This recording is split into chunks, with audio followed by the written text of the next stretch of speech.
En primer lugar, no importa el método que se practique de yoga, el cuerpo humano es el mismo, la mente del ser humano es la misma y desde luego el funcionamiento de ese software que tenemos en nuestra mente, sea cual sea el nivel, sea subconsciente, consciente o incluso supraconsciente para los que son maestros de la práctica del yoga, es el mismo.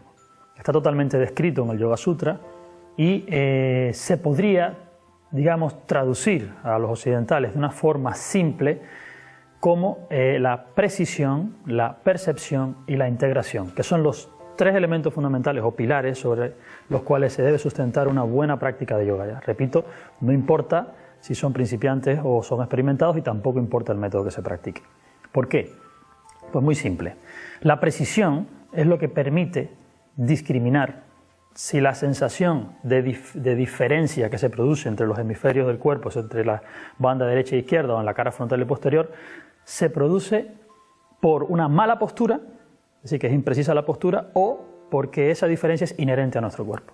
Si estamos haciendo asanas o ejercicios de yoga y estamos haciendo pranayamas o ejercicios de respiración y percibimos esas diferencias y sentimos que un pulmón se llena más que otro o un lado de nuestro cuerpo pisa más fuerte que el otro y no tenemos precisión en la postura, ¿cómo sabemos cómo corregir esto? ¿De qué forma lo corregimos? Entonces, si no hay precisión, no sabemos cómo poner nuestro cuerpo en un estado de equilibrio. Eso es lo primero. Luego, la percepción nos permite la comunicación correcta del cerebro con cada una de las partes del cuerpo. Si no existe percepción en la práctica, la conciencia sencillamente no profundiza. Seguimos trabajando con la vista. O sea, corregimos una pierna porque la vemos. Cuando no la vemos no la podremos corregir porque la comunicación nerviosa entre el sistema sensitivo y motor de la propia región que queremos corregir no está potenciado. Y eso se potencia con la práctica, eso se le llama percepción, a un nivel muy bajo, pero es percepción y a partir de ahí, pues más en profundidad. Y finalmente, el yoga se trata de unión, unificación. Nuestra mente no es una mente que esté en un estado de unidad, es una mente que está en un estado de separatividad. Y cuando empezamos a hacer posiciones de yoga nos damos cuenta. Cuando pensamos en el pie se nos olvida el hombro. Cuando pensamos en el hombro se nos olvida el pie. Es decir, la mente salta del pie al hombro o del hombro a la pierna o al vientre según el foco de atención se mueva.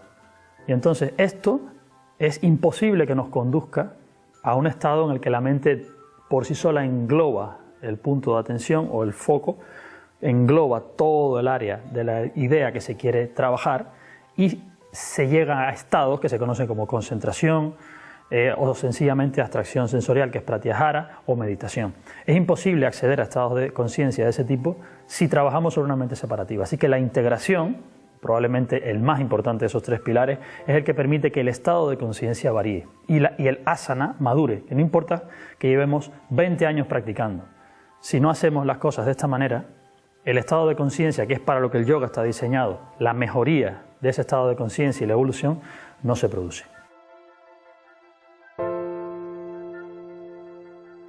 Yo respondería a esa pregunta con una pregunta. ¿Dónde está, en qué área de su cuerpo, o de su mente, o de todo lo que les define como ser humano, dónde está la conciencia?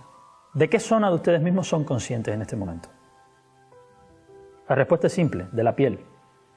La conciencia en el ser humano corriente está de la piel hacia afuera.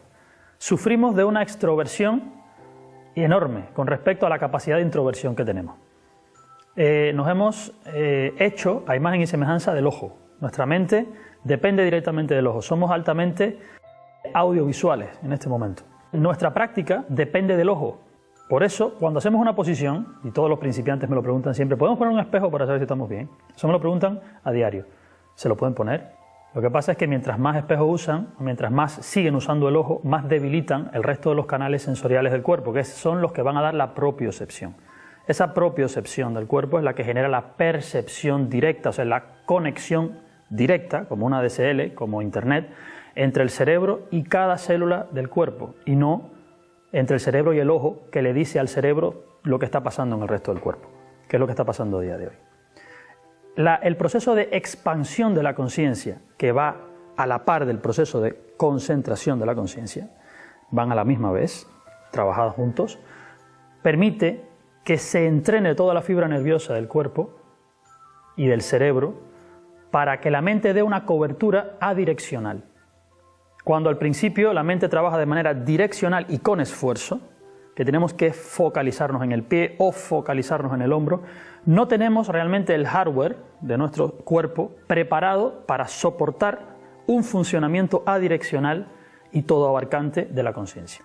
Eso hace que tengamos que pasar necesariamente por una práctica precisa en la que el ojo todavía sigue siendo el que geométricamente nos dice que la asana es correcta, para poder discriminar y decir todas estas diferencias que siento ahora, como la postura es correcta, se deben a la deficiencia de mi sistema osteomuscular, nervioso, endocrino, etcétera, etcétera. Y poder arreglar todo esto y ponerlo en equilibrio. Y una vez que llegamos a ese punto, sabemos que el instrumento con el que vamos a observar nuestra mente y nuestro cuerpo es un instrumento que está calibrado y equilibrado.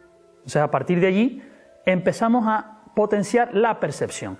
Si empezamos a intentar percibir sin lo primero, obviamente es como usar un microscopio o un telescopio opaco, el que lo que vamos a ver está distorsionado.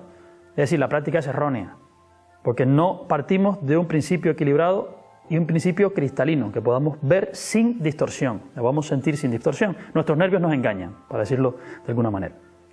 Y finalmente, la percepción hay que irla entrenando, hay que ir expandiendo el foco de atención hasta que no sea necesario saltar de un lado a otro. Es decir, ya cuando la mente logra abarcar al cuerpo completo, no salta, porque ya está en todas partes. Pero hay que entrenarlo, como si fuera una pesa, igual, pero en el sistema nervioso. Así que precisión, percepción, para después poder abordar la integración. Ese es el orden. Siempre que explico el yoga a mis alumnos, lo explico en términos de energía y tiempo. Nosotros podemos multiplicar todos los recursos que queramos, salvo nuestro tiempo y salvo nuestra energía en el estado de conciencia actual. Después aprenderán que cuando evoluciona el estado de conciencia también lo hace la energía. Pero en nuestro estado de conciencia no se multiplica ni la energía ni el tiempo. Entonces, los beneficios principales que tiene seguir una práctica correcta sobre estos pilares son muy simples. El primero, se minimiza la cantidad de energía que tenemos que emplear en sostener una práctica. Segundo, se potencia el resultado de la práctica haciendo que todos los desequilibrios que se pueden traducir como enfermedades, aunque no sean patológicas desde el punto de vista del yoga, las pequeñas lesiones, molestias posturales, deficiencias de los sistemas fisiológicos por estar desequilibrados, por no tener una homeostasia correcta, van desapareciendo con el tiempo. Es decir, se gana una calidad de vida en menos tiempo con respecto a seguir un curso o seguir una práctica sin este tipo de control. Y tercero, mucho más importante de todo, se minimiza el tiempo en el que uno recibe los beneficios profundos del yoga, que son los que realmente lleva buscando desde el principio. Estos beneficios a veces nunca llegan en la vida, porque la propia práctica de yoga está definida en el Yoga Sutra, que debe ser durante un largo periodo de tiempo, de manera ininterrumpida y con toda la atención que la conciencia pueda prestarle.